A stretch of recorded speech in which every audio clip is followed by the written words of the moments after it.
Week 8, the last week of this Prismatic Draft League regular season. It has been a difficult one for, I think, pretty much everyone involved, maybe some coaches more than others, but there's been a lot of talk lately around the league about what a competitive season this has been. There are a ton of teams that have made a ton of creative and interesting plays, brought a lot of fun techs throughout the season, but for half of those teams, this week is the end, and all that's left is to see how exactly the dust settles and which 8 will get in, after we see this week's fun plays, of course. Here, once again, are the standings as of the end of Week 7. If you watched Monday's video, you have already seen these, and you know a little bit of what happened after that. But going into Week 8, we had 3 teams at 6-1, the Ontario Minchinos, Winchester Walreins, and Tiny Crowns, with Pendragon United being just a spot behind them. And then we had a big clump of 4-3 teams. 6 teams at 4-3, room for, at most, 4 of them to make the playoffs. This tie right here between Big Mode Bellibolt and the Iridescent Terapagos at the end of Week 7 could have a ton of implications depending on how things shake out this season. And then there are also some teams at 3-4 that are not quite dead yet. The Hisuian Houndstones, they are under 500 right now, but they have actually a really good differential for that position. So a win here, and maybe they leapfrog some other teams if they lose this week. Basically, a ton of moving parts. And we're just going to have to go to the replays to see what happens. But before we do, let's go through the final trades of the season. There are 4 of them. You should have seen 2 already, but the first trade at the deadline was the Sinistcha dropping Squawkabilly for Hawlucha. At face value, I definitely like this trade for this team. Squawkabilly has been used largely to enable the Trick Room mode with Parting Shot and Intimidate. I guess it also can enable the Muck setup stuff, but I think Hawlucha makes a lot of sense to swap into that spot. It gives them a little bit more of a fast offensive presence. Squawkabilly isn't terrible in an attacker role, but you can't really play that and the Intimidate stuff at the same time. But I think the real key for Hawlucha is that it can use coaching.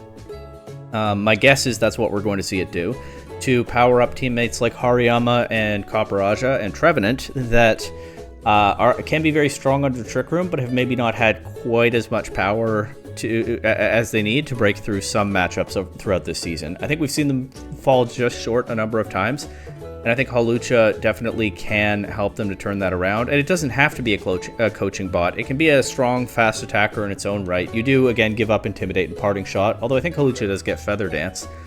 But I definitely think it makes this team a bit more dynamic and harder to play against than Squawkabilly did, even though the Squawkabilly tech was reasonably solid. Up next, Pendragon United have dropped Swalot and picked up Vespiquen. I don't really know what Vespiquen brings to the table, but I don't really know what Swalot did either. I don't think we ever saw very much of Swalot this season. I think it did appear at least once, maybe a couple of times. But overall, this is kind of a marginal trade, tinkering around the edges of their roster. Maybe there's some particular matchup that they're trying to cover for. I'm not sure. It's, not obvious to me right away what Vespiquen does. To be honest, I was a little bit surprised to be reminded that it's even in the games, but we'll probably see it soon with playoffs coming up, and we'll find out then what it's here for. It is a flying type. You can put it next to Rhydon and click Earthquake, but they have other Pokemon for that already. Actually, they have a lot of ground immunities. I don't know. We'll wait and see. And then, of course, you have seen the other trades already. The Ontario Minchinos dropped Shellos for Cosmog, and they did this just to make the point values work so that they could then flip Cosmog to the Southern-style Grovyles for Minchino. I think this is just a symbolic trade. The Ontario Minchinos have brought the same 6 Pokemon every single week this season, and Shellos was never one of them. But I think having their mascot on their roster is just something that they're seeing as a good luck charm as they head into playoffs. Probably in first place and chasing that championship run. So that's it for trades. Those are the last ones of the season, and once again, the playoff picture is just nuts, but the only way to find out how it shakes out is to go to the replays. This week, the first set played was Tiny Crowns versus Drago's Children. The Crowns with a shot at first place, potentially, depending on how things shake out this week. And the Children one of those many 4-3 teams. I think the one with the worst differential, actually. So really needing a win to make the playoffs here. Probably not able to do it if they lose. Must win for Drago's Children. Could be a strong statement set for the Tiny Crowns. But the Crowns actually, I see a lot of surprises in what they brought this week. There's no Hisuian Lilligant. There's no Golduck. There's no Raichu. I think given that Drago's Children have spec'd into such a Trick Room team, it looks to me like the Tiny Crowns are here to play in the Trick Room. So they have the Camerupt, which is their own strong Trick Room attacker. They have Sandslash. I don't think it's especially slow, but it could function certainly as a check to Pokemon like Galarian Slowbro and Magcargo. They have Shelgon. I don't necessarily know what that does, but I could see it being like a bulky setup Pokemon with Eviolite, Iron Defense stuff or something. Yeah, maybe. That could help them deal with the Kleavor. And then they still have the option of disrupting with Persian and Arbok and whatnot. So yeah, definitely a slower team than we're used to seeing from the Tiny Crowns, but I think they're adapting a little bit to their opponent's playstyle here, as on the Drago's Children's side, we don't see the Kleavor this week. A must-win set, and probably the most noticeable Pokemon on their team, the Kleavor that's done so much damage week after week, is not here. Instead, this does look like a basically hard Trick Room game plan, with Klefki bringing support, Dusclops and Slowbro to sit the Trick Room, Slowbro and Magcargo to attack in Trick Room, Sphylis as well probably, Dipplin also. We've seen Dipplin, I kind of don't really talk about it as an attacker, but we've seen it do some damage with complementary coverage next to things like Magcargo, and of course it also has that super sweet syrup to help Sphylis avoid hustle misses. The Crown's actually leading with Drifloon, so we could see a Tailwind here, or I don't think we see a Tailwind at this position, but we could see them prison Trick Room, right? Drifloon's not that bulky, and I would sooner think that the Eviolite is on Shelgon. But I can't think of what else you do with Drifloon in this position. Maybe it is a trick up its sleeve. We see Slowbro and Dusclops on the other side. They certainly look like they're going for that Trick Room. We actually see the Frisk Dusclops, so I actually could have just waited a moment to find out Drifloon's ability. It is a Focus Sash, and the Persian has an Assault Vest. That's pretty interesting. That means the Persian isn't carrying anything like Taunt or... well, Taunt's the big one, but no Switcheroo or something either. But I could see like Fake Out, Snarl, U-Turn. Oh, it doesn't have Parting Shot if it's running an Assault Vest, but it could have U-Turn. Yeah, there's still a lot that it can bring to the table here, especially with the Snarl to disrupt the offense from Magcargo and Dipplin. Drifloon does go for Imprison immediately, so I think it is Trick Room Imprison stuff, and Persian does throw off a Snarl, gets the special attack drops into Dusclops and Slowbro. But his weakness policy Slowbro. Okay. The other thing is, so first of all, it's at +1 special attack, +2 attack anyway. But I believe Shell Sidearm is physical or special, depending on which would do more damage. So if the Slowbro is attacking with Shell Sidearm, if you lower its special attack a lot, it'll just be a physical attack, and a +2 attack that ought to do pretty well. Of course, there could be the Arbok in the back, which is a Poison Resist and has Intimidate. But I mean, I guess we'll see what kind of psychic coverage the Slowbro has after that. There actually are a few poison resists. Actually, most of the Crown's team this week resists poison, so maybe the Shell Sidearm is not that strong here. But it does make it a little bit harder to check the Slowbro with Snarl. But in any case, Dusclops goes for Trick Room. No. Slowbro goes for Trick Room. Dusclops goes for Phantom Force, and that is also sealed. So we know now that the Drifloon has Imprison, Trick Room, and Phantom Force. That's a really smart tech, because the Dusclops has been clicking Phantom Force pretty often recently. And they did just prevent Drago's Children from moving at all in turn 1, which is a really cool thing to see. The Drifloon just completely shut down both of the moves that they clicked. Slowbro goes for a Terra Poison here. We see a Helping Hand from the Dusclops, and Drifloon uses Phantom Force. I guess the other thing about Phantom Force, I was assuming there that it was meant to help shut down the Dusclops, because they can reasonably guess that the Dusclops is running Phantom Force. It has done that often before. That might well be the case. They might, in fact, have intended that. But the other thing about Phantom Force I'm realizing is it helps Drifloon sit on the field longer. Drifloon is not especially bulky. This one's holding a Focus Sash, so it's guaranteed to take 1 hit, but there's a good chance it doesn't take 2 hits. But with Phantom Force, you can kill some turns in that semi-invulnerable state, and it'll take, you know, they'll have to double into Drifloon next turn to remove it, or it can go for another Phantom Force, and then at that point it's sat on the field for like 5 turns. Anyway. We still see a Snarl from the Persian. Shell Sidearm will knock it out, though. And that was physical. Okay. Haha, we analyzed. I think That's crazy Imprison combo, and they say, haha, we analyzed. I'm taking that as soft confirmation that they did intentionally shut down the Dusclops' attack with the Phantom Force Imprison. But it just works out really nicely for both of them that it also helps Drifloon survive longer. Anyway, Slowbro is switched out. It's giving up that +2 attack, but again, it's into 2 poison resists. There's probably another one in the back. The Shell Sidearm is not necessarily that valuable as +2 physical attack at this point.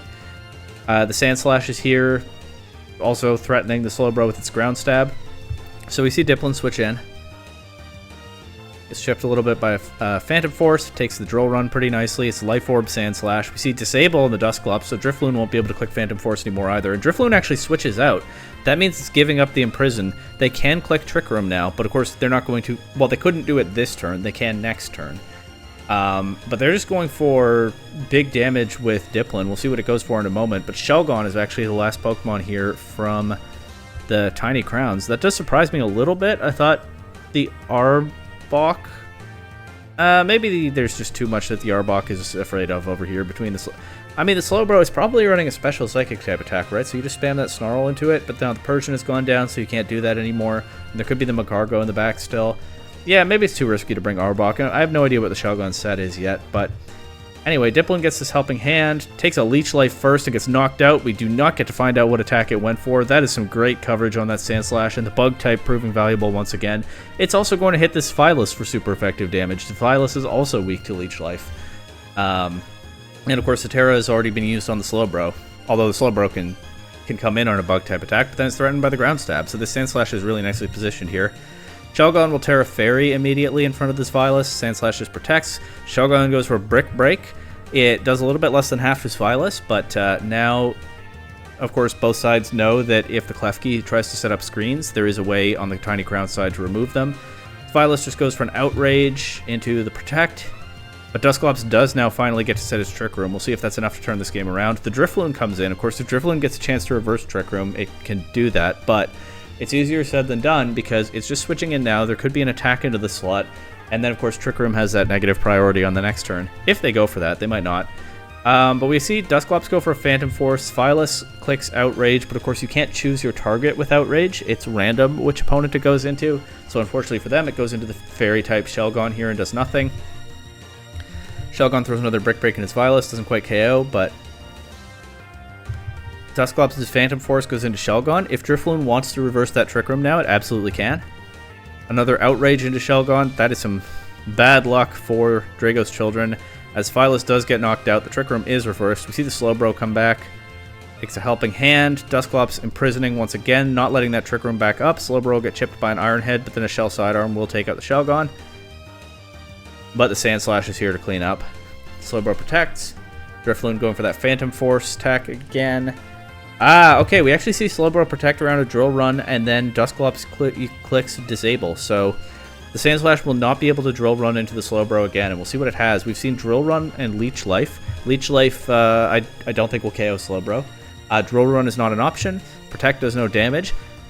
It's not impossible that Sand Slash has Earthquake, because if you're trying to position it next to the Drifloon, you don't have to worry about hitting your partner, but you do in a lot of other positions, so it might not have that.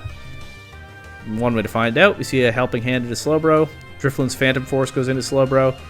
Sand Slash's last move is Night Slash, and that is neutral because the Slowbro is terrestrialized, but it's still enough to get the KO after the Drifloon Phantom Force. And now we'll see Phantom Force Night Slash into Dusclops. And there's not a whole lot that Dusclops can do here. It's a good Pokemon, it has a good set, but the Tiny Crowns have very nicely shut it down with this Drifloon and this Sand Slash, just wearing it down with the Night Slash. So that was some incredible prep in Game 1 there from the Tiny Crowns. And it was amazing how much they restricted what their opponent could do. I mean, there was some bad luck there with the multiple Outrages into the Fairy type, but clearly Shelgon was here to cover that kind of thing. And the Imprison on turn 1, preventing Drago's children from moving at all, and then yeah, the multiple Outrages into an immunity. They're just, I don't know what to say, except there just wasn't very much they could do for large portions of this game. And it'll be interesting to see how they adjust. I'm not sure that the Crowns are expecting to pull that kind of game plan off more than once. The camera up is still looming here. It still feels to me like it probably wants to play in Trick Room. So maybe they're anticipating that they can shut the Trick Room mode down once, but they won't necessarily be able to do it again. But Yeah, I called out some relatively unusual Pokemon choices compared to what we've seen from this team before, but everything had a very specific, focused role, and it worked like a charm. And it'll be interesting to see what Drago's children have to deal with that. Maybe they just target hard into the Drifloon early in this game if it leads again, but let's see. Game 2. Shelgon leading with Camerupt. Okay, no Drifloon. Again, Slowbro and Dusclops again. We see Eviolite, Shelgon, and Room Service Camerupt. Yeah, no surprise there. Camerupt goes Terra Dragon immediately. Slowbro just protects. We see... Oh my god.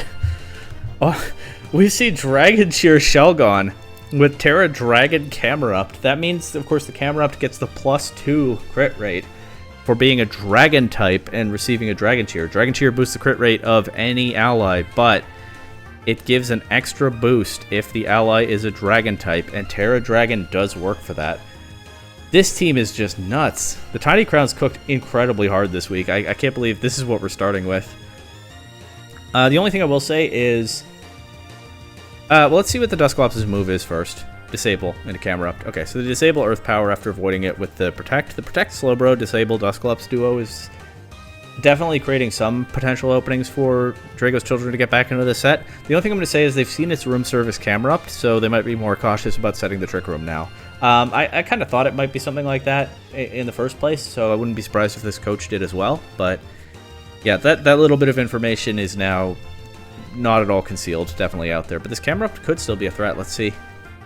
Slowbro's Quick Draw activates as Shelgon switches out to Arbok. There's an Intimidate. We see a Shell Sidearm into Camerupt. Camerupt, of course, has turned off its resistance to that attack. It goes for a Heat Wave, but... Well, it misses Dusclops, but also it does less than half to Slowbro with a crit. So we'll see if this Camerupt has enough offensive power to really make the most of that Dragon Cheer boost. Dusclops does set the Trick Room anyway. Camerupt will use its Room Service to slow down. But now we see Spylus switching in. Probably not too worried about coming in on that Heat Wave. We see a Slowbro Zen Headbutt into Arbok, so it's physical Slowbro, actually. Probably doesn't have to be that afraid of Snarl Spam, but it is weakened a little bit by the Intimidate, and the Arbok will recover with a Citrus Berry, knock off into the Slowbro.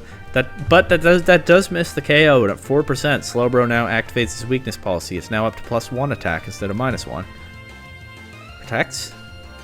We see Heat Wave from the Camerupt, but yeah, that doesn't do much to Spylus. No crit, also. Spylus Outrage will knock out Arbok. They might have preferred to hit Camerupt there, but they'll just reposition, switch the Slowbro out to Dusclops. We see a Fake Out from Persian on the Spylus, killing a turn of Trick Room. Camerupt Heat Wave misses Spylus. That's, what, 2 misses now for that Heat Wave? But also doesn't do very much to Dusclops. Yeah, this Camerupt is just not hitting very hard. Earth Power would have knocked out Spylus there with a crit, but doesn't get it. It's also not critting very often.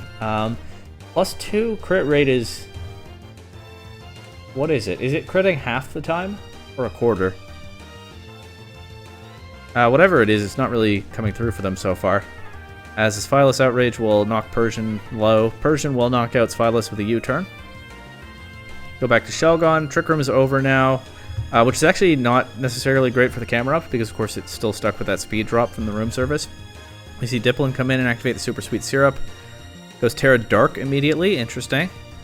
And just drops a Draco right into that Shelgon. Shelgon does survive, though. Camerupt protects, but of course Protect does not stop Phantom Force, so Dusclops breaks through anyway. Chips it a little bit. And Shelgon goes for Roar and forces the Dipplin out. Wait. That's really interesting. I don't know. I wonder what that's... So I wonder what they prepped that for. It might be another way to deny Trick Room, because of course Roar has, even though it's negative priority, it still has higher priority than Trick Room, so you can force Pokemon out before it sets Trick Room, and that is a way to deny it as long as they have something in the back. That might be why they brought it this week. That seems like the most obvious reason to me. But maybe there's some kind of boosting set they were worried about. Maybe it's for like the Belly Drum Munchlax. That's always possible. Drago's children do have that on their roster, even though they haven't brought it in a while. But the other thing that it does here, of course, is it forces the Slowbro in before Camerupt moves this turn. Slowbro's at 4%. We could see it knocked out by a Heat Wave here. Or an Earth Power. Oh, whoops. Camerupt protected this turn, I forgot. Alright, well that would have been a cool play, but that's not actually what they did. My bad. Slowbro protecting here, Dipplin coming in. Slowbro avoids an Iron Head with that protect and a Heat Wave. Heat Wave hits the Dipplin, no crit, not much damage. Slowbro pivots back out to Dusclops. And yeah, the Crowns. So let's play out the rest of this game, and then I'll comment. We see Shelgon drop to a Draco Meteor there. Slowbro drops to a Fake Out. So it's now 2 Pokemon left on each side. Camerupt does finally get another crit with the Heat Wave into Dusclops, but it still does less than half of Dusclops' remaining HP. It doesn't get a crit on the Dipplin there. Persian's knocked out. Dusclops goes invisible. And yeah, Camerupt is, again, it does less than half of what remains on the Dipplin, so a crit would not have KO'd there. They did have some bad luck with the Dragon Cheer, I would say. I don't know exactly how often it's supposed to crit, but I'm pretty sure it's more often than that. Is what the odds are. Let's not be funny about the meaning of supposed to. I was just kind of using a shorthand there. But I will say this for the Tiny Crowns, and I saw the same thing against the Ontario Minchinos last week. They have brought incredible prep, and it's very disruptive to their opponents, and it's working very well for them, but they do lack damage in some positions. Last week against the Minchinos, the Hisuian Lilligant was the main damage dealer, and it kind of felt like the game's hinged on whether it got knocked out or not. And this week, the Camerupt, which I assume was running a lot of bulk and sort of counting on crits to break through, it was just not doing enough damage to the bulky Pokemon on the other side to get all the way through this game and close out the win.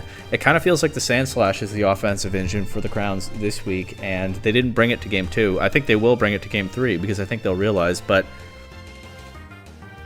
as cool as it is to see Drifloon shutting down the opponent's options, Persian spamming Snarl, Arbok with the Intimidate, Shelgon being a bulky wall, stopping outrages and stuff, none of those Pokemon are doing a lot of damage, and that I think has been the biggest issue for the Tiny Crowns in this matchup. So we'll see what they do about it in Game 3. I do expect to see the Sandslash, but let's find out. We got Drifloon leading with Arbok this time, okay, against Dusclops and Slowbro, so they're going to look to shut down the Trick Room down again, I assume. Dusclops will switch right out, not playing that game. We see this Vilas come in. Arbok just goes straight for a Glare into Slowbro and paralyzes it. That's interesting. Drifloon takes that Shell Sidearm pretty nicely. Dusclops switching in now. Of course, it's still not able to click Trick Room or Phantom Force, because the way that Imprison works is basically the target for Imprison is the user. And then as long as the user sits on the field, no Pokemon on the other side can click any move that the user has. It's not something that's reset by the opponent switching their own Pokemon out, because the Pokemon that is important to this interaction is Drifloon itself. Drifloon is basically exerting a force that prevents anything from clicking Trick Room or Phantom Force or whatever else it has here. Drifloon actually goes for Destiny Bond, maybe looking to take this Vilas down with it. This Vilas gets paralyzed though, and fully paralyzed, okay. Drifloon with the Phantom Force. We see a knockoff into Dusclops, removing its Eviolite. That's very good for the Crowns. I talked about them, about whether they have enough damage. They're going to have a lot more damage into Dusclops now. Vilas knocks out Arbok, though, with a Helping Hand boost to Crunch, but we see the Persian come in. We see Slowbro switch in, and Dipplin, so double switch there from Drago's Children. We'll see where the Phantom Force is targeting. I would guess it's going into the Slowbro, and it is. Oh, it did a lot of damage, too. It does activate the weakness policy. Of course, Slowbro is paralyzed, but it also has that quick draw, so a lot of luck factors here on whether the Slowbro gets to move at all and in what position. We see another Phantom Force from Drifloon, so that does go before Slowbro's move. Quick draw not activating here. Drifloon will get to disappear again without taking any more damage. We see a Snarl from the Persian, chips the Slowbro down. There's a little bit to Dipplin. We see a Pollen Puff into the Slowbro. The Slowbro looking to make the most of those boosts, but its Shell Sidearm does avoid Drifloon. Again, that would have connected if Drifloon had, or if Quick Draw had activated. Although it still wouldn't have KO'd it. Well, it did a third unboosted, right? Where was it? Turn 1? It was special, though. +2 physical Shell Sidearm. The Slowbros use Zen Headbutt. It's probably more invested in physical offense, right? Yeah, maybe that would have KO'd. But it doesn't matter. Quick Draw activates here. One turn late, though. If they target the Drifloon again and they get screwed over by Quick Draw because it didn't activate on the disappearing turn, but it does on the reappearing turn, that is going to be really unfortunate for this team. And that is exactly what happens. Oh no. Slowbro does survive Phantom Force, but not the follow-up with Knockoff. Diplin's Pollen Puff goes into nothing. We see this Vilas come in here. It's paralyzed. Drifloon will go for a Destiny Bond. Vilas will take a Knockoff, lose its Choice Band. Makes sense. It was doing a ton of damage. Diplin chipping Persian with the Giga Drain, not doing very much. Vilas knocks out Drifloon, but at the cost of its own consciousness there. I'm a little bit... There's something I'm not quite getting here. Maybe I just don't quite see it, but that's twice now that the Drifloon has clicked Destiny Bond in front of Vilas, and I read that as Drifloon trying to take Vilas down with it, but then the Persian also targets Vilas with something. Kind of feels like if you're that... I mean, maybe they're just covering for other possibilities, right? Especially if Vilas is going for Outrage, it won't necessarily target into Drifloon. They're just trying to cover their bases, maybe, but I don't know. It doesn't feel like the most efficient use of Persian's action. I don't know. Maybe I'm missing something. Anyway, Dusclops coming in now against Sandslash and Persian. We do see the Sandslash, but it sat in the back for a while Drifloon just absolutely put in work. Sandslash showing the Dragon Terra. Snarl from Persian. That is going to matter in this position because the Diplin is only running special attacks. We see Leech Life from Sandslash, chips the Diplin down nicely. Diplin does survive though, but yeah, with the Dragon Terra, Sandslash is taking like nothing from a -2 Giga Drain. And Trick Room does go up here, but that Diplin just doesn't have enough damage. It doesn't really matter in this position. Dusclops going for Disable. I think Sandslash is fine with Protect being disabled instead of Leech Life. That Draco Meter actually does a lot to that Dusclops there, or that's Dragon-type Sandslash there. Hold on. And Sandslash actually going for a Night Slash into Dusclops, which avoids it with Phantom Force, but there's no way Dusclops, even if it knocks out Sandslash here, which it doesn't, there's no way it's beating Persian at this point. Sandslash actually closes this out with a Night Slash crit. Feels kind of appropriate when they had that crit strategy in Game 2, and when... Look, the Tiny Crowns brought some great game plans this week. A lot of really creative techs. They were let down by their damage in Game 2, but otherwise they cooked hard for this matchup, and they're rightly rewarded for it. But it also feels kind of fitting that it ends on that crit when Drago's Children had some horrendous luck in some parts of the set, if we're being honest. Again, I'm not saying that determined everything. I'm not saying anything wasn't deserved, but the 2 outrages into a fairy type in a row, and then this game, Quick Draw activating on the exact wrong turn into the Phantom Force Drifloon. I mean, Phantom Force Drifloon was phenomenal cooking from the Tiny Crowns. Again, let's give them their credit, but that was really something to see. And Drago's Children do lose a must-win set here.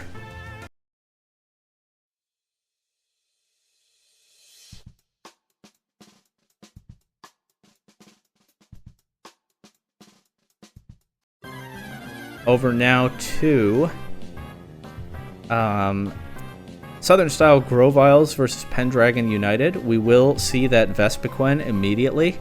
It's here with, well, the usual crowd. There's no Mischievous or Glaceon this week. We do see Pelipper, Vikavolt, Rhydon, and Pachirisu, as we so often have. But the Vespiquen is here with them. It could be strong into the Psy-Spam stuff from the Tiny Crowns, or from the Grovyles, who have brought the same 6 that they've always brought since the coaching change. Yeah, I can see it shutting down some Psy-Spam stuff or something, making Metacham's life harder, but let's see. Okay, we got Rhydon and Pelipper leading against Metacham and Grovyle. Interesting. Rain goes up immediately, of course. The Rhydon looks like it's in danger. It does not Terrastalize turn 1. It and Pelipper both just protect, I guess, scouting what their opponent is doing. Grovyle goes for a Seed Bomb into Rhydon, and Metacham goes for a Rock Slide. And now Rhydon will Terra Flying. That's interesting in front of the Rock Slide, but we do see already that the Pelipper is clicking Wide Guard. So the Grovyle won't do much damage. Well, that really doesn't do much. The Metacham's Rock Slide will be shut down. And a Flying Terra Blast just takes out Metacham. And Metacham is probably... You know, again, the Grovyles have been bringing the same 6 ever since their coaching change, and Metacham is the most obviously threatening Pokemon in this lineup because it just hits so hard with those pure power boosted physical attacks. So it's an interesting approach from Pendragon United here, but I do think the Flying Rhydon is meant to... Well, it also hits Calyrex, right? With the Flying Terra Blast. So if they go Calyrex Psy-Spam, you can just delete that with the Terra Flying Blast as well. So that's a solid way to cover both of those Pokemon, and then of course it's also strong into Grovyle and Masquerain. In any case, with the Pelipper Wide Guard covering against the Rock Slide, the Rhydon doesn't have to worry about that weakness. We see Masquerain come in here. But again, it's very threatened by these two flying types. Grovyle Drain Punch is not going to do much to flying type Rhydon. And we just see Masquerain. It sets Tailwind, but then it takes a Hurricane. It gets confused. The Flying Terror Blast goes into Grovyle, still knocks it out though. That was a one-hit KO, right? That would set the little graphic up on at an official tournament. So that means the Grovyle is not carrying a Focus Sash.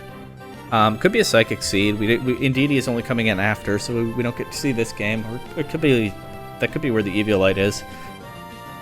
Anyway, Indeedee is the last Pokemon here. It just protects this turn. Masquerain is confused, but it does break through and land an Air Slash. It is a little bit more than half to Pelipper, not bad. Rhydon Rock Slide will finish off Masquerain though, and that just leaves Indeedee in Tailwind, but also in danger. Thank you to, I think it was Mario Man in my comments on last week's comments, were pointing out to me that female Indeedee doesn't learn Expanding Force anymore. I hadn't noticed that. I looked into it on Bulbapedia, and apparently it did learn Expanding Force in Generation 8, but not Generation 9. So, for a second there, my brain went, oh, Pelipper could Wide Guard to cover for an Expanding Force, but I do now know that female Indeedee in the current games does not get Expanding Force. And instead, we see Rhydon switch out to Crawdaunt. We see an Alluring Voice that does a ton of damage to Crawdaunt. We see that it's Life Orb Indeedee once again. Weather Ball will chip it pretty nicely. Rain will end, but this is the last turn of Tailwind. Pelipper switches out to Vikavolt. Crawdaunt protects.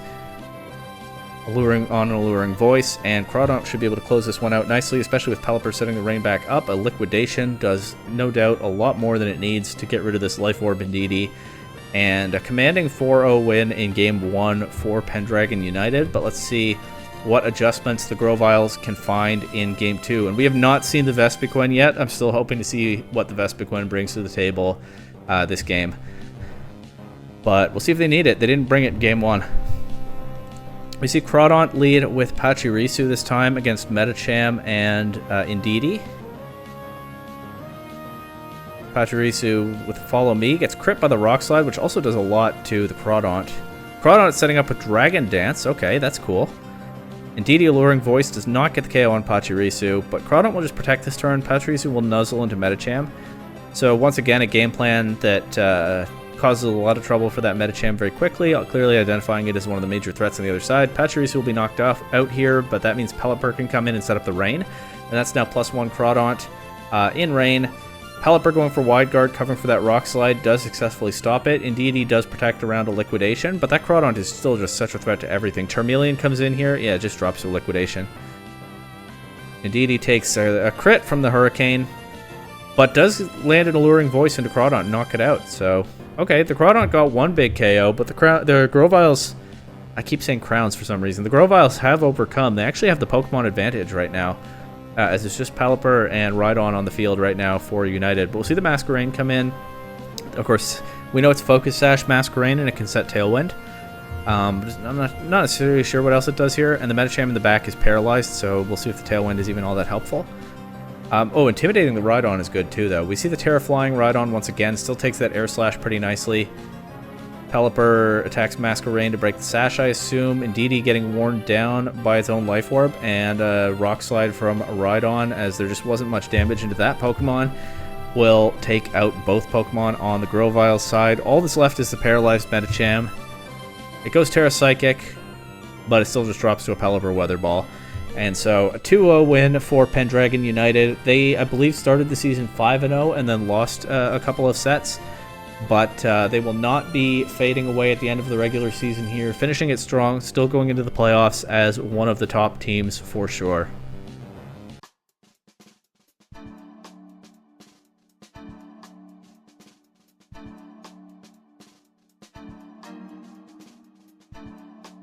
And next is the Zurbay Chatots versus the Sinister Sinistcha.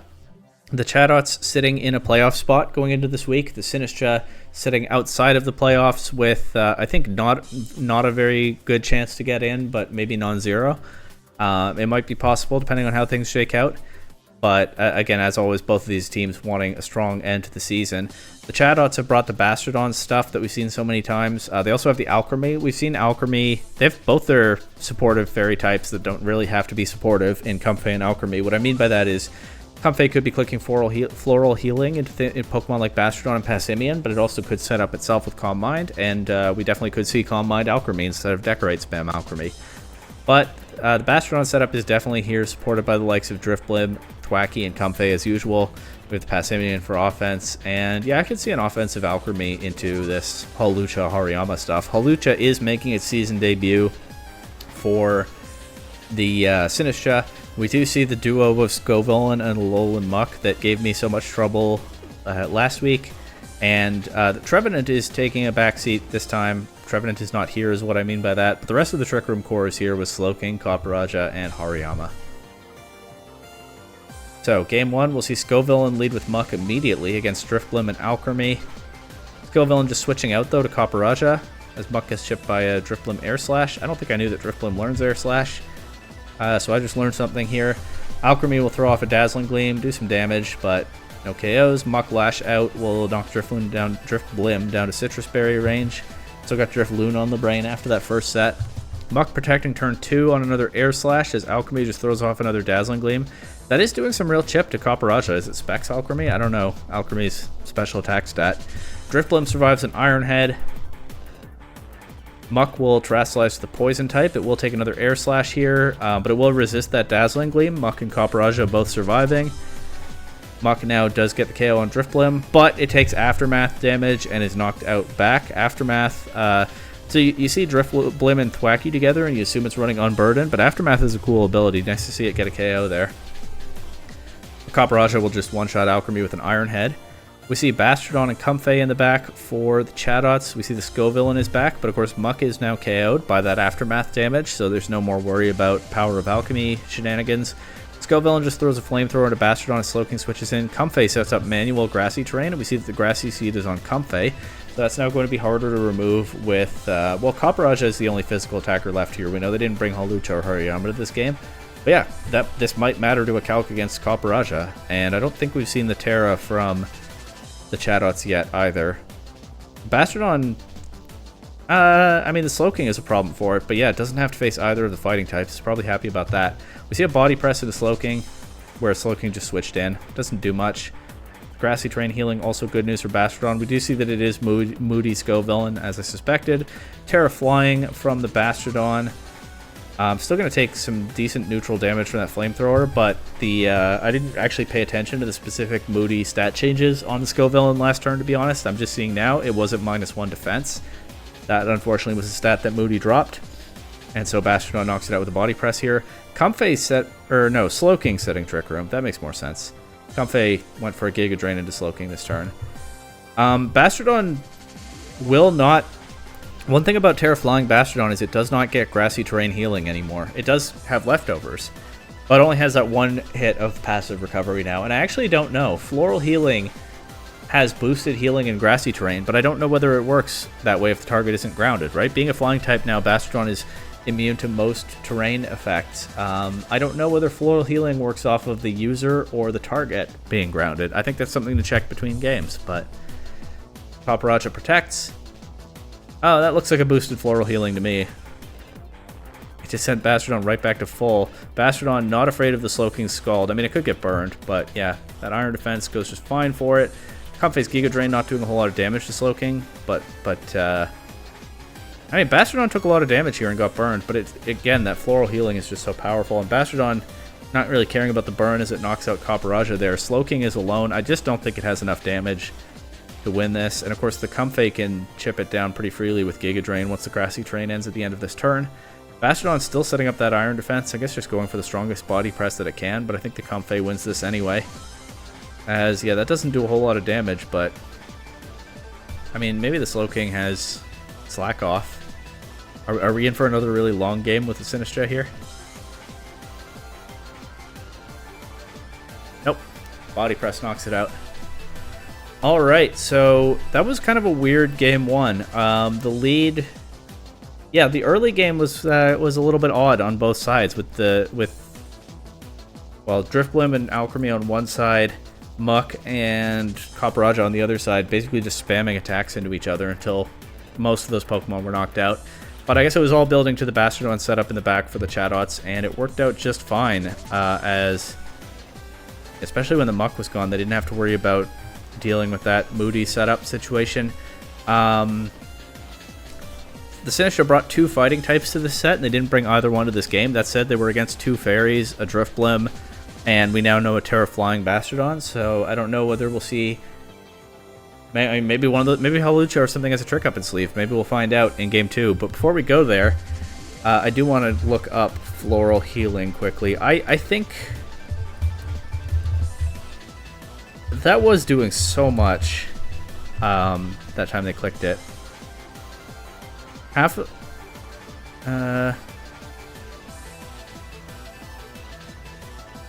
to half the target's maximum HP. If Grassy Terrain is in effect, 2/3. Just if Grassy Terrain is in effect, that reads like it doesn't matter whether either Pokemon is grounded or not. It's just, is there Grassy Terrain, yes or no? That's what I'm getting from Bulbapedia here. Is that correct? I don't know, but that Floral Healing did so much. Was it more than half? Emotionally, I feel like it was, but I'm not actually certain of the facts. You can look back and let me know. But yeah, I think it probably is boosted into the Terra Flying Bastardon, based on what I've seen here. Anyway, Game 2. Scovillain leading with Hawlucha, so we do see the Hawlucha against Alchemy and Passimian. Spicy Extract. Whoa, okay. And there's a tech... okay, wait. There's a tech that I didn't think about when I saw the Hawlucha trade. So what just happened here? Scovillain clicks Spicy Extract, right? We saw what that does. It boosts the target's attack 2 stages, lowers its defense 1 stage. They clicked it into the opposing Alchemy, which is not going to use its attack stat anyway. Mirror Herb Hawlucha. Hawlucha gets the +2 attack, and it's running Unburden. So using up its item means that it also gets the doubled speed. So this Hawlucha, yeah, doubled speed +2 attack. There's a good use for Hawlucha on this team, and definitely something that Squawkabilly couldn't pull off. And it'll just knock out Alchemy with an Acrobatics. Oh, yeah, okay, there's the third layer. Acrobatics, I think, doubles in power if you're not holding an item. Hawlucha, since it gets Unburden and Stab on Acrobatics and has a good physical attack stat, great user of this kind of tech. That's a ton of setup packed into that Hawlucha in 1 turn, and we saw how it just wiped out that Alchemy there. Scovillain will get KO'd back by close combat. But Hawlucha is the main threat here. I mean, once again, Scovillain will not be able to set up the Muck in this game, but it doesn't matter if Hawlucha just sweeps. That said, Hawlucha could be vulnerable to like a priority Draining Kiss from Comfey, but I imagine there's a good chance we'll see its Terra type here. Or it might just protect. Muck, actually, Muck goes for Terra Poison. Ooh, Acrobatics does just miss the KO on the Comfey. But Comfey sets up Grassy Terrain. Interesting. Passimian U-turn into Muck. What are they cooking here? Well, the Bastardon's in now. It could have Sturdy. It does avoid getting poisoned by Muck's Toxic because it's a Steel type. Terra Flying immediately on the Bastardon once again. Hawlucha just detects this turn, avoids the priority Draining Kiss. Muck clicks Toxic into Comfey. But with the Grassy Terrain recovery, I mean, it wasn't enough to KO anyway. Hawlucha takes that Draining Kiss reasonably well, actually. It does less than half. Hawlucha throws an Acrobatics into the Flying-type Bastardon, but Bastardon clicked Iron Defense last turn, and that is +2 Hawlucha, no item Acrobatics into a neutral-type matchup. That did not do very much. The Bastardon's bulk really coming through once again here. It will get poisoned by Toxic, though. I'm going to keep setting up with Iron Defense. Of course, the Comfey can heal the Bastardon, but the Comfey is poisoned as well. It can get some HP back with a Draining Kiss into Hawlucha, but... thanks to the defense boost from the Grassy Seed, the Comfey narrowly survives the Acrobatics this turn. It is still going to be knocked out by poison damage, so it's actually not going to be able to heal the Bastardon. Alright, that doesn't really matter then, because Comfey faints at the end of this turn anyway, but... yeah, the Acrobatics almost KO'd when Comfey didn't have a defense boost, but with the defense boost, Comfey at somewhat lower HP, it still only almost KOs. Yeah, it doesn't really matter. Just looked cool. Comfey faints here. Bastardon, I mean, that poison damage is adding up. This is Toxic, right? So it does more... it starts off doing less damage than regular poison, but it does more each turn as long as you sit on the field. Passimian is back. It's hard to imagine it taking a hit from Hawlucha, but Hawlucha will just detect this turn. Muck will protect. Makes sense. They're adding up that Toxic damage on the Bastardon.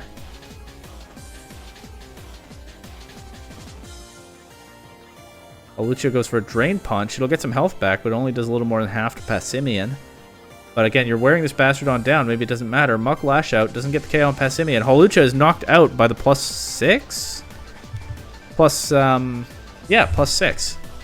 When did Bastardon click Iron Defense that many times? 3 turns in a row. Okay. Hawlucha's gone. And there goes the offensive threat. I believe Muck will not activate Unburden from its leftovers being knocked off before it had the ability. If I'm wrong about that interaction, my bad, but I'm pretty sure I'm not.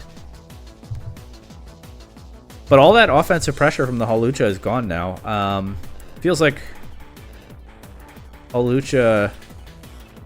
I mean, yeah, it clicked Drain Punch into Passimian, and that got knocked out pretty soon after. Is there a downside to Hawlucha just clicking Acrobatics into Passimian and knocking it out?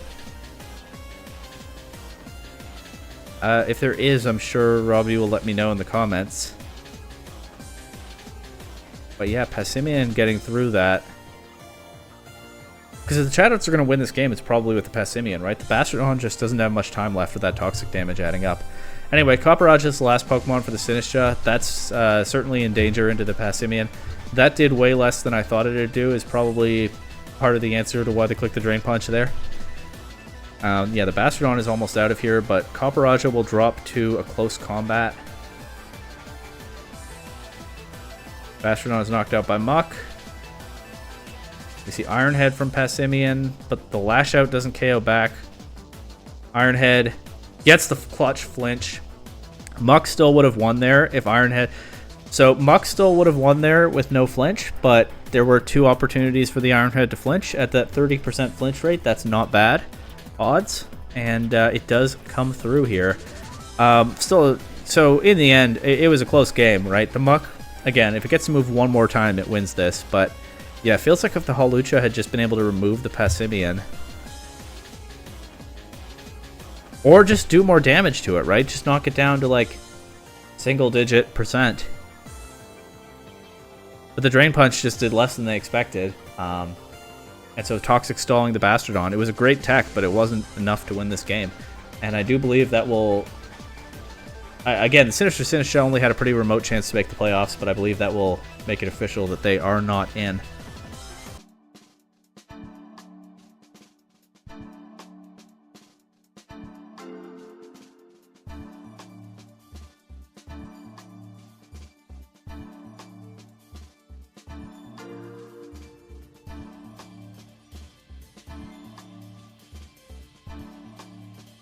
And next we have the Big Mode Bellibolt taking on the Winchester Walreins. And I don't usually look very closely at playoff scenarios or anything like that. I just, you know, see what happens at the end of each week and figure out the position from there.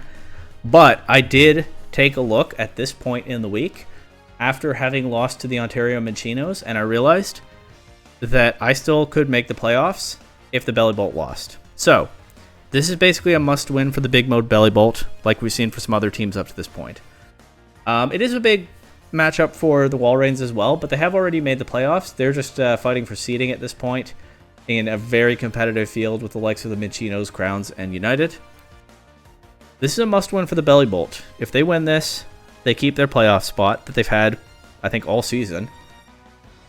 And if they lose, I'm probably who gets in over them. That's what I figured out in real time when this matchup was coming up. So I'll be watching this with interest for sure. They have pretty much the usual core. We've seen this Firewater Grass core of Houndoom, Cramorant, and Victreebel many times. They have the Nightmare duo of Oranguru and Bellibolt. They also have the Ditto. And the Ditto could be really interesting into the setup modes that we've seen from the Walreins throughout the season, right? The Walreins love bringing these setup Pokemon. They do have the duo of Frostlass and Tauros here, so they could do Frost Breath into Anger Point again. They could do Calm Mind Vaporeon. They have the Sentret able to redirect. But a well-positioned Ditto could turn all of that on its head. Let's just see. Houndoom leading with Ditto. Ditto leading, okay, against Sentret and Donphan, so Ditto will turn into a Sentret here. Maybe not necessarily what I had in mind. We do get to find out all of their items immediately. Sash Sentret, Assault Vest Donphan, Scarf Ditto, nope, Scarf Houndoom, and Mirror Herb Ditto. Mirror Herb Ditto? Does that work? It must depend on what order things activate in, right? Because Ditto already... No, hold on. Ditto already copies stat boosts when it transforms. So if the Mirror Herb activates before it transforms, then I would think you just lose those stat boosts and copy whatever the stats are the opponent has. If the transformation goes before the Mirror Herb, and I do not know what order they go in. If the transformation goes before the Mirror Herb, do you get the opponent's boosts on top of... Like do you get them again? Or I guess the other thing... my guess to that is no, but it's not an interaction I've ever thought about before. But I guess the real thing is, like, if you have the Ditto turned into, say, a Abomasnow, and then the Vaporeon clicks Calm Mind, then the Mirror Herb Ditto will get the Calm Mind boost in that position, and you'll be able to blast the Vaporeon that much harder with, like, a Leaf Storm or Energy Ball or something. I guess that much makes sense. I'm probably overthinking it. Anyway, Houndoom will switch out to Cramorant. Centric goes for Follow Me. Donphan just goes for a Rock Slide, does a lot to Cramorant and Ditto. Ditto just goes straight for Endeavor. Knocking the Centric down a little bit. Of course, the one stat that Ditto keeps when it transforms is its HP. So that's why Centric has more HP than Ditto after Ditto as Centric clicks Endeavor into Centric. Ditto does not get... I guess, yeah, Centric... Yeah, Ditto doesn't copy Centric's HP. No need to overthink more than this. Abomasnow switching in here. Getting up that snow setup. We see a Follow Me from the Ditto. Cramorant going for Dive. It is in Pikachu range, so it'll have a Pikachu in its mouth. Ditto knocked out by a Rock Slide here. Houndoom back in. Of course, Houndoom is in a tough position against the Assault Vest Donphan. Probably doesn't mind facing an Abomasnow, though. We see Terra Psychic on the Houndoom. That is an interesting tech. Maybe he's supposed to help it match up into the Tauros. I could see that. We see Terra Water Abomasnow. It'll take that Flamethrower, no problem. Except apart from getting burned. Dive does a fair bit to the Donphan. The Abomasnow throws off a Blizzard. It'll get damaged and paralyzed by that Pikachu. Nope, not paralyzed because it's already burned. It would have been paralyzed by that Pikachu Gulp Missile, but the Flamethrower burn actually potentially kind of hurting the Bellibolt here. I mean, the damage onto Abomasnow might end up mattering, especially since it's the Life Orb Abomasnow that the Walreins have liked to run throughout the season. But, and Abomasnow is slow anyway. The speed interaction with Paralysis probably doesn't matter. Maybe there's some position coming up that a full Para would bail them out of. Who knows? Donphan will knock out Houndoom here, even though Houndoom's now a Psychic type. And the Bellibolt are on their last Pokemon. It is Victory Bell. It goes for a knockoff into Abomasnow, knocks off the Life Orb, and drops to a Blizzard. So, for all that I've talked up the setup options on the Walrein side, and that Mirror Herb Ditto looks like it's here to help deal with setup Pokemon multiple times over. This one's pretty simple for the Walreins. They click Rock Slide and Blizzard with strong tanky Pokemon, and frailer Pokemon like Houndoom, Cramorant, and Victory Bell just couldn't stand up to it. And also the Ditto. I mean, leading the Ditto was bold, but turning into Centric didn't really help it into these tanky opponents either. We'll see what adjustments the Bellibolt have here for Game 2 as they lead Ditto again, but in the other slot with Houndoom against Abomasnow and Donphan. Ditto will turn into Donphan this time because it always turns into what's across from it. Abomasnow goes straight for the Terra Water again. This time the Bellibolt no, and they click Dark Pulse, but again, it doesn't do a ton to tanky Abomasnow. Abomasnow will throw off a Blizzard. Ditto doesn't have an Assault Vest like the real Donphan does. It just gets knocked down to Sturdy. Houndoom gets frozen. I was going to say that's pretty unfortunate for the Bellibolt, but it actually doesn't matter because Houndoom gets knocked out by high horsepower anyway. The freeze never had an opportunity to matter. And Ditto just throws off a Rock Slide, but that is not doing very much damage to... I mean, this is a resist and a physically bulky Pokemon. This isn't weak to it anymore. Yeah, they're discussing that. I think that the freeze never mattered here, which is true. Victory Bell comes in here. Abomasnow protects on a Giga Drain. Donphan keeps going for that Rock Slide. Knocks out Ditto. You see Cramorant come in. You see Tauros switching in. Cramorant going for an Icy Wind. It's not doing that much to the Assault Vest Donphan. It does get the speed drop into both Pokemon. Tauros has no trouble taking that Giga Drain, switching in for its Water-type teammate. Victory Bell takes a lot from a high horsepower, activates an Aguav Berry though, so it gets some HP back, but it's kind of stuck protecting here. Cramorant will dive. Victory Bell does avoid a Raging Bull. Cramorant might be able to knock out the Tauros next, or the Abomasnow if it switches into cover. So Cramorant might be able to get his team back into this one. Oh, it just misses the KO. Victory Bell, though, Terra Poison. The Assault Vest Donphan really coming through there, surviving that Giga Drain, but the Terra Poison Victory Bell, no longer weak to fire, does survive a Raging Bull, only to drop to a Rock Slide. Cramorant survives, gets Gulp Missile damage, still no KO. And an Icy Wind will miss Tauros to knock out Donphan. Wouldn't have KO'd Tauros anyway. And a Rock Slide will close this one out. The Bellibolt do manage to get 1 KO, but you need 4 to win the game. And I saw them talking about this in the Discord afterward, but Reckless Trico, whose perspective on this you can watch on their channel, Reckless Trico, linked in the description. Apparently just noticing here that their Assault Vest Donphan had Protect. High Horsepower, Rock Slide, Protect. Did we see its last move? I don't remember.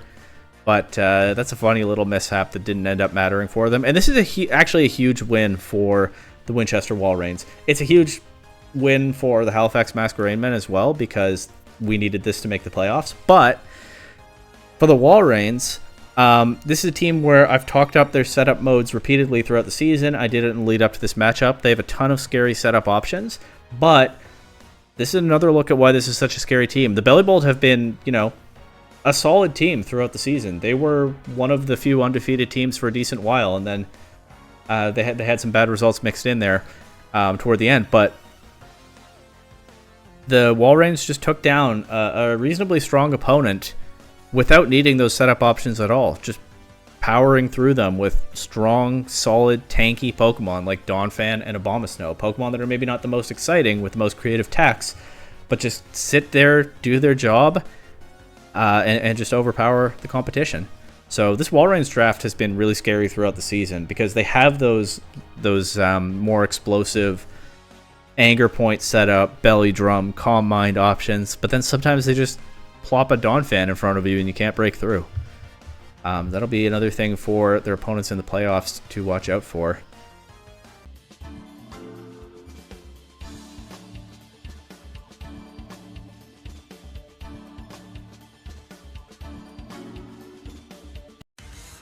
Up next, we have the Hisuian Houndstones taking on the Iridescent Terapagos. Both of these teams still with a shot at the playoffs.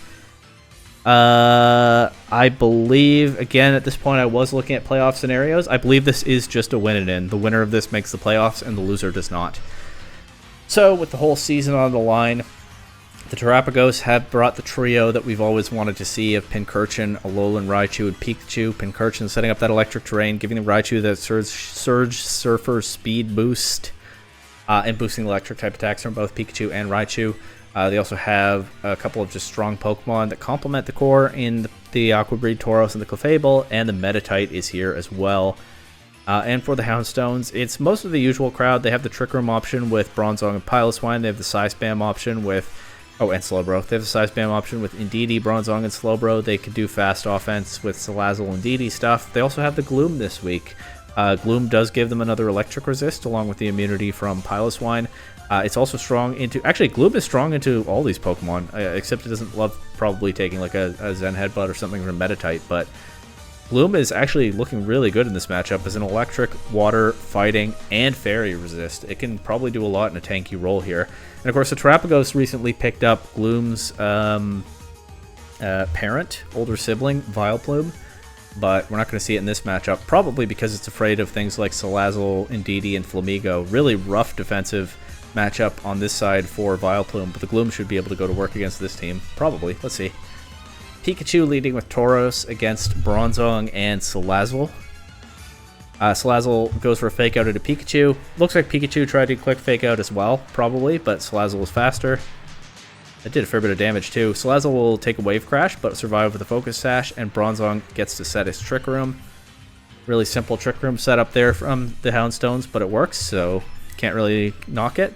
Where Salazzle is a little bit awkwardly positioned now, being a fast Pokemon stuck on the field, but it'll probably get knocked out soon, or like click Overheat with an Eject Pack or something, who knows. Tauros switches out to Pincurchin, sets up the Electric Terrain. Bronzong goes straight for a Stomping Tantrum and KOs Pikachu, and actually Salazzle's positioned just fine because there's nothing left to attack it as it throws a Sludge Bomb into Pincurchin, does more than half, and poisons. Tauros comes onto the field now. Pincurchin goes straight for a Terra Dark, super effective Throat Chop into Bronzong, does big damage. Bronzong is a bulky Pokemon, 90% is pretty good, but it's not 100%. Bronzong will survive that, needed Citrus Berry. And of course, the Terapagos have such interesting speed tiers because Pincurchin is about as slow as a Pokemon can be, but Alolan Raichu in electric terrain is extremely fast.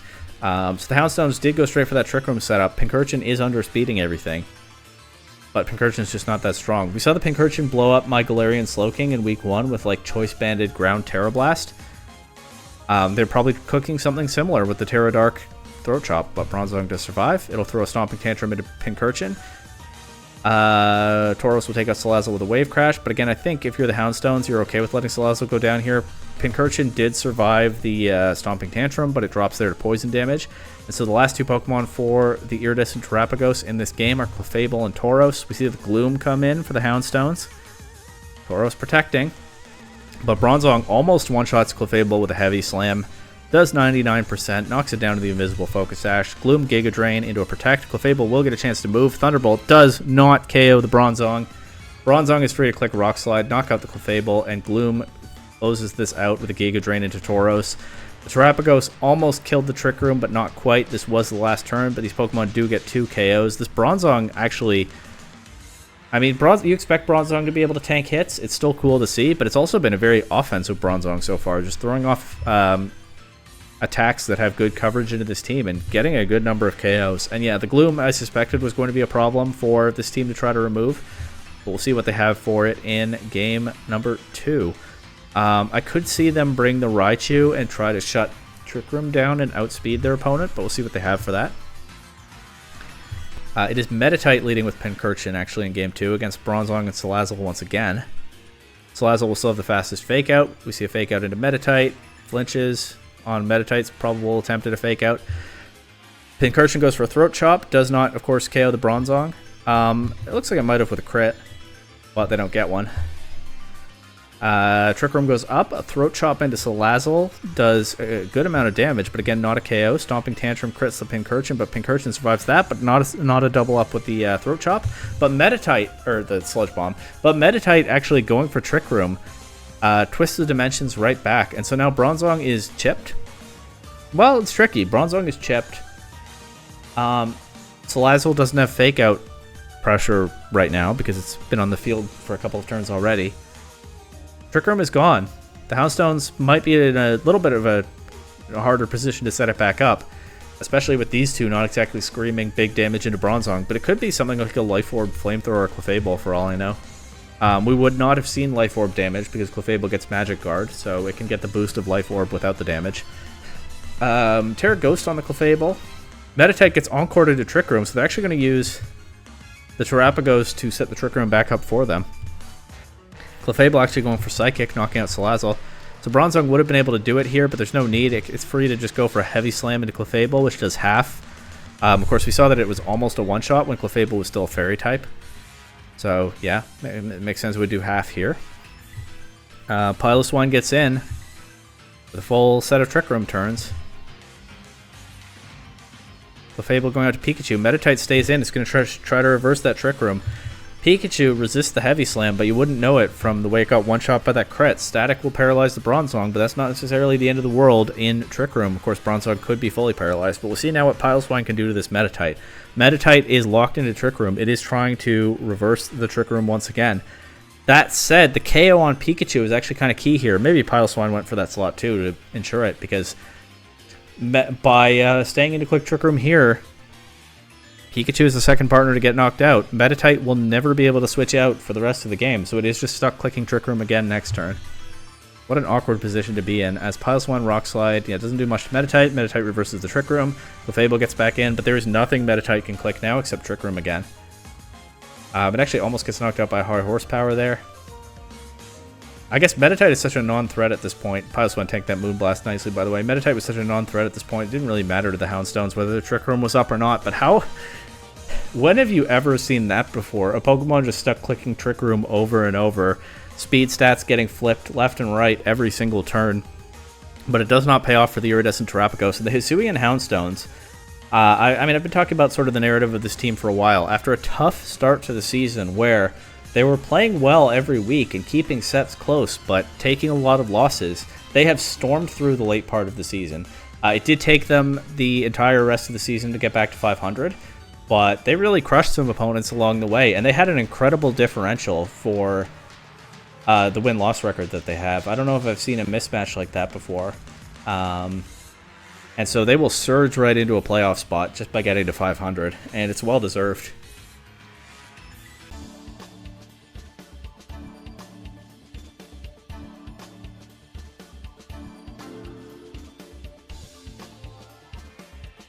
And that just leaves the Alberta Applin taking on the Varsity Farmboys. There is one other set. I'll talk about it in a second. That was a little bit confusing, needlessly, when I said that just leaves. We'll get to it. The Applin have their...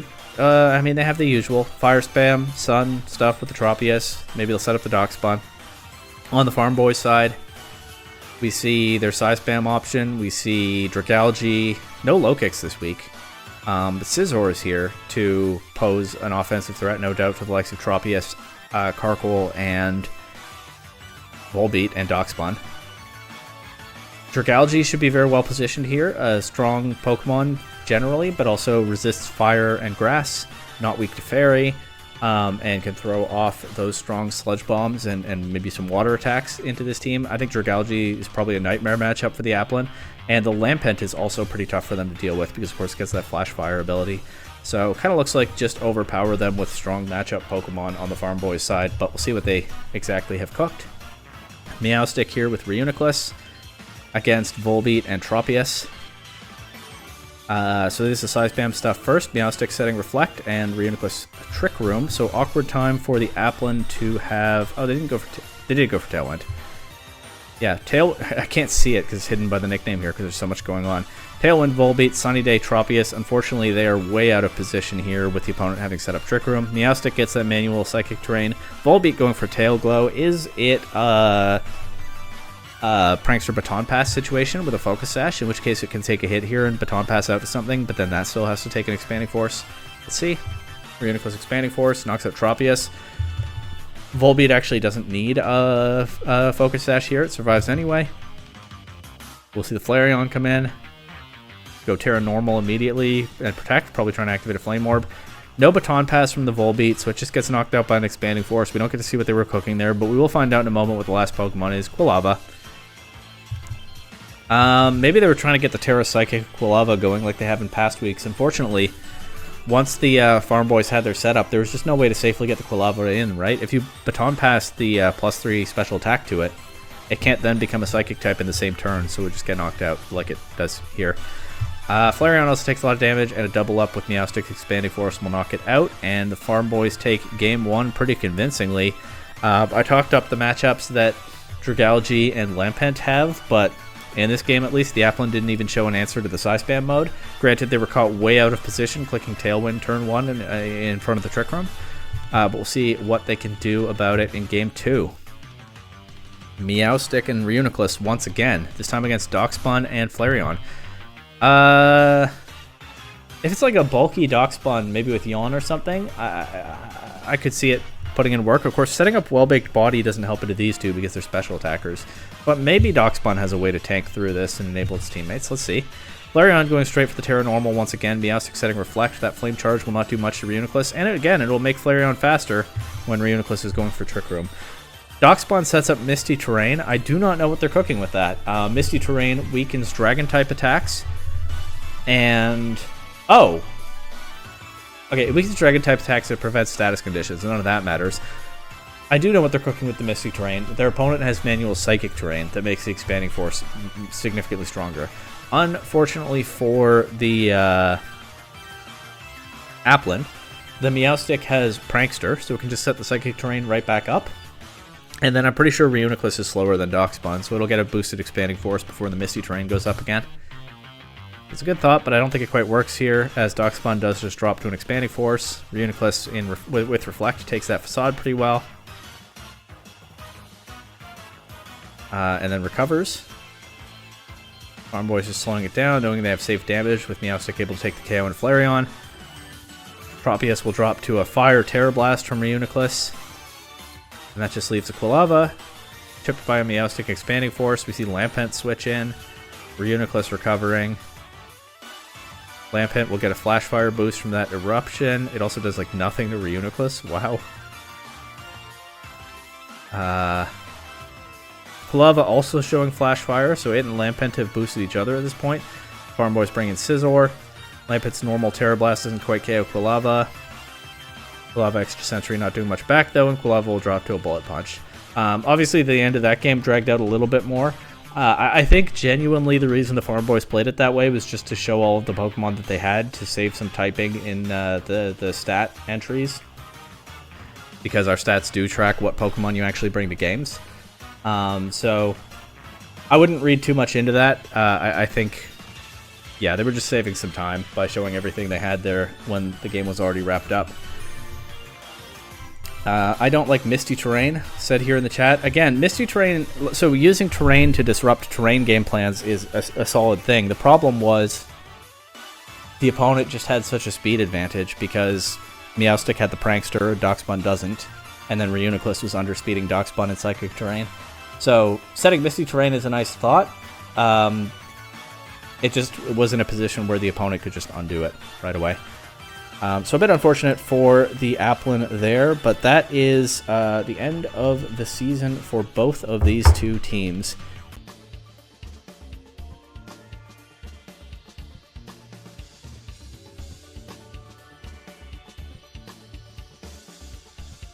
And that is also the end of the regular season, the period. The West Coast Pincurchins have forfeited their matchup against the Foraging Furrets.